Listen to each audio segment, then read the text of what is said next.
I'm on vacation. What makes a good vacation fly fishing book? We'll talk about that today on Casting Across.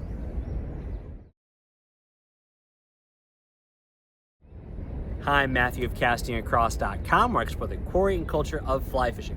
Now, a lot of the books that I talk about on this YouTube book review series are relatively well-known books that would definitely fall in the top 50 fly fishing books of all time list.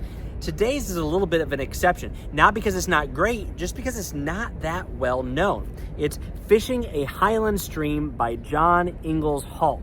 Before I talk about the book itself, I want to talk about how I got it.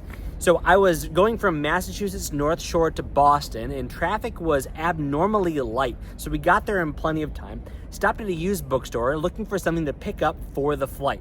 Now, I went to the fly fishing section, and there was the giant book about salmon fishing and salmon flies, a bunch of beat up paperback copies of John Gierach's works. Then I came across this little book by Hall. And a few things kind of struck me. First of all, I'd never seen it before. Secondly, the fact that it was kind of small and seemed to be digestible on a time away. And thirdly, the subtitle, The Classic Chronicle of a Love Affair with a River. So all three of those things are the kind of things that I think make for a good vacation book. First of all, if it's a bit of a surprise, then that's kind of nice.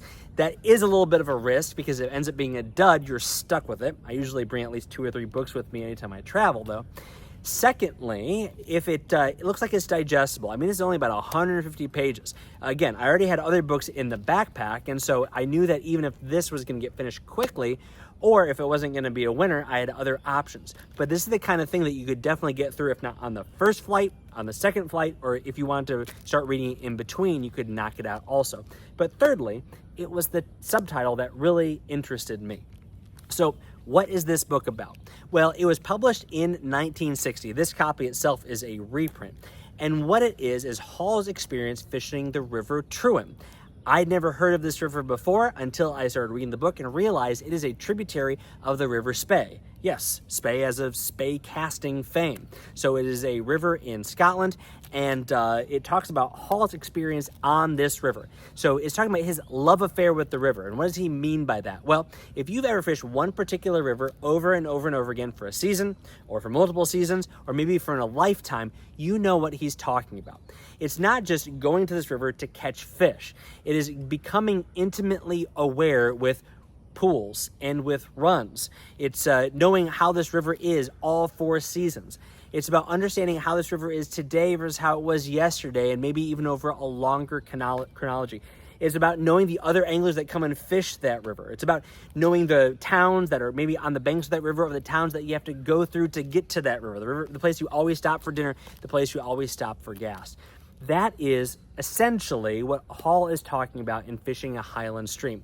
So although the place is very different, although the local flavor is probably different from Virginia or for what I'm used to back up in New England, the ethos is effectively the same. Because for all intents and purposes, anglers are the same no matter where we go. We're all after the same thing, and generally within some sort of margin of error, fly fishers are looking for that same experience added on top of trying to actually catch fish. And so he does a spectacular job of communicating a real sense of place of this river and the town and the surrounding region in Fishing a Highland Stream. He's a very, very gifted writer, and it's the kind of book that you can go through quickly, which I would say is another benefit for a vacation book. I like reading books that make you think hard. This is a book that makes you think and makes you feel and makes you reflect, but not in any way that you're going to have to kind of put it down and reflect on it in a very, very deliberate manner, particularly while you're up on an airplane or while you're trying to enjoy your time on vacation. So definitely consider picking up Fishing a Highland Stream if this is the kind of thing that you are interested in, and I'll put a link to where you can find it below. And if there's a book that fills a similar niche or has filled a niche for you, then let me know. Then head over to castingacross.com, where there's 3 posts a week on the people, places, and things that go into the pursuit of fish.